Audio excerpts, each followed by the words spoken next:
So, lads, ladies, non-binary daisies, I'm trying to develop a routine when I do this.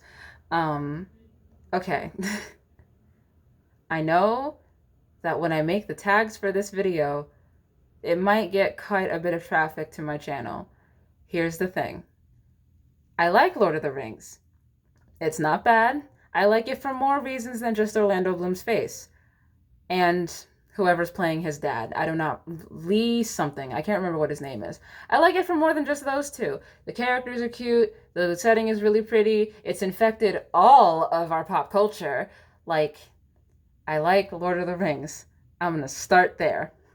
However, I reread Fellowship of the Ring because I like that book as well. I've never seen the movies. I like that book. The second one, Jesus Christ, it's just walking and talking and walking. And here's the tree. Here's the entire history of this tree because you need to know the whole history of this tree, even though this is the only time this tree is going to come up in the story. And I'm just like, sir, I have things to do with my life. The characters have things to do. Can we not spend 15 pages talking about one tree, please? I just, man, okay. So, Fellowship of the Ring was published in 1954, and it's obviously fantasy. And for the uninitiated, which I'm sure is a small demographic of you, Bilbo is leaving the Shire. He gave everything to his nephew Frodo. Gandalf comes and he's like, "Hey Frodo, I need you to leave the Shire so that you can go do this thing with the ring." And his friend Sam is like, "I'm gonna go with you. There's danger afoot." The other two dudes named Merry and Pippin also go with them.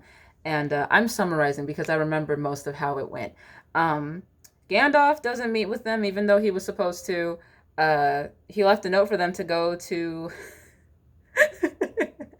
Okay, I wrote it like this because I have a friend who watches these videos, and we love to make fun of her about this.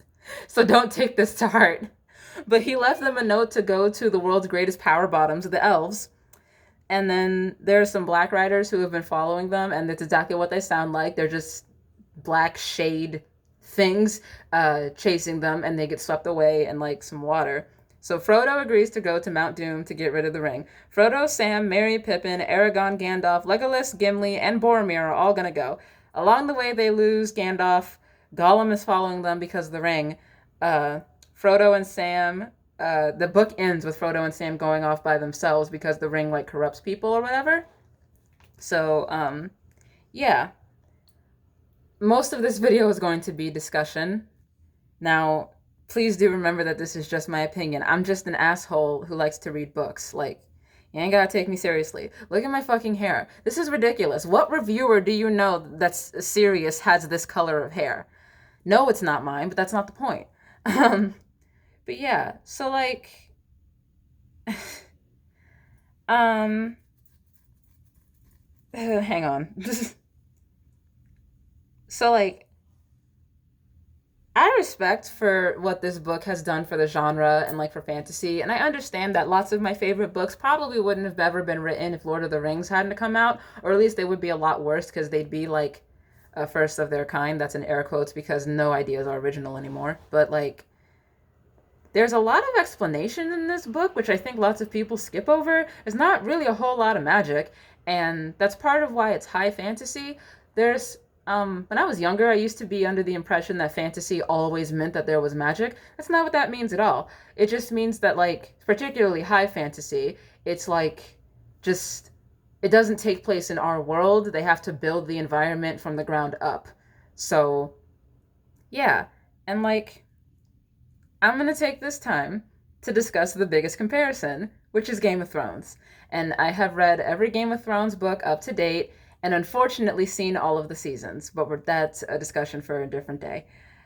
Um, I see the obvious comparison, but like it's kind of apples to oranges a little bit because like yes, dragons exist in the world of Lord of the Rings, but they're not like a huge part of the story. If there were no dragons in Game of Thrones, first of all, the entire last 3 seasons of the show, yeah, the last like 3.5 seasons of the show just wouldn't happen, and Danny's entire character just wouldn't exist if there were no dragons. Drogo would still be alive if there were no dragons. Um, and like George R. R. Martin very clearly has read Lord of the Rings. Like, that's obvious. Both are high fantasy, and the narration changes the format a little bit because A Song of Ice and Fire has, in my opinion, better organization because it's organized by each character. So it's like, oh, this chapter is about Sansa. So this all of this is going to be from Sansa's perspective. This chapter is about Arya. All of this is going to be from her perspective. Oh, look, uh, Catelyn's dead. So that means that there are going to be no more chapters from Cat's perspective. So I just prefer things to be a little bit more organized than this. And like, you know what I also always wondered? This has nothing to do with Game of Thrones, but I always wondered where Bilbo went. Like, he just he just ousted himself from the story. It's like, does he know that all of this happened? Like, but anyway, um, the narration is just more concise to me. Like, that's a purely me thing. It doesn't mean that Lord of the Rings is unorganized. I just feel like A Song of Ice and Fire is more organized. And Lord of the Rings has a lot more creatures, and it's more heavily fantastic. If you look at a map of Westeros, you'll notice that it's kind of shaped a bit like the UK. And then, like, flip where Ireland is, so that's on the other side of England, and then Sothos would, I think that's what it's called. Sothos would be the continent. So yeah, like, it's based, I think, some historians have said that Game of Thrones is kind of based on the War of the Roses. I do not remember which one that is. I think the War of the Roses ends with the Tudors. Yeah, I have no clue. Um, but yeah, um, Tolkien also, it seems like, pulled from a lot of history. That's what I read on the Wikipedia page. But George R. R. Martin is more based around history. Uh, yeah. Um, Oh, the War of the Roses is the English Civil War, primarily between houses York and Lancaster, but also there was France, Scotland, and the Duchy of Burgundy. I wrote that down. We only care about York and Lancaster normally, and I think, if I'm not mistaken, Lancaster is supposed to be Lannister, obviously, and York is the Starks, which, all right. I think it's apple to oranges. They're both fruit, but different kinds of fruit. Um, I just think everybody needs to calm down. Both of them are good. Both of them have their faults. Everyone calm down. Uh, so the next book is, God, I think it's the fifth book in the Queen's Alpha series, Forever. You'll remember that at the end of the last book, Dylan got arrested. Okay.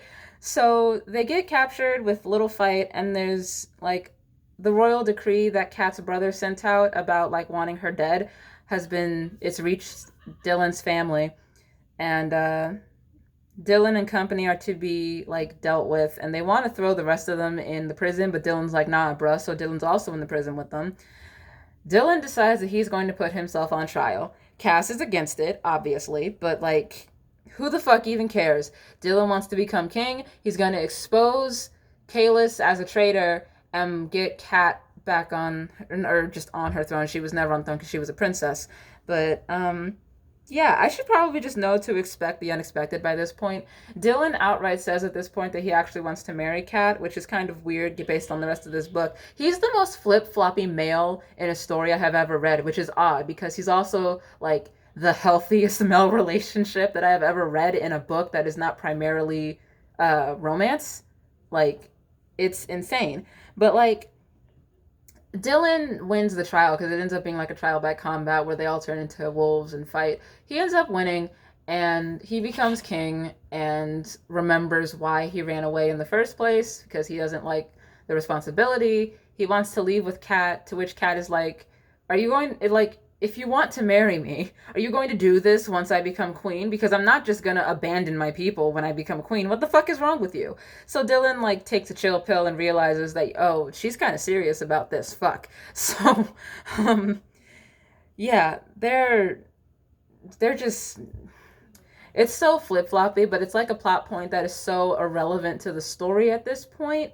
I really don't understand. Whatever. Um, yeah, so they go to a place called Capathia?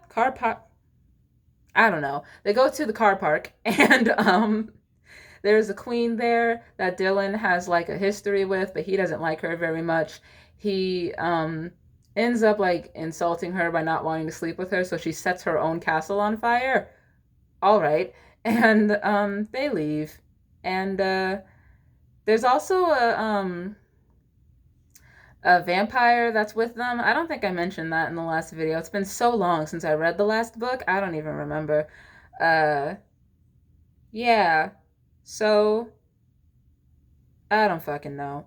I really hope that this is the last of the flip floppy with Dylan and Kat. Although the next book is called Betrayal, so who the fuck even knows? Um, there was a cliffhanger at the end of this book. I'm not even entirely sure what was happening. They run into some Romanies, even though the book calls them the other word. I'm not going to call them the other word because that's a slur. But they run into some Romanies, and for some reason, I think they end up being loyal to Kat. I have no clue. Um, and then they're going to attempt to kidnap Kalis for some reason. But Kalis was in the dungeon, even though he's supposed to be the king. And there's some lady named Seraphina. I don't know what happened at the end of this book. I'm hoping that I'll find out at the beginning of the next one. Forever, in terms of the other books, goes above everlasting. As of right now, that means absolutely nothing to me. But yeah, it goes above Bitter Waters in terms of my book list. So yeah, um, I don't know. What's after this? Oh, after this is another sequel. It's a Blood Witch. Cool. Subscribe.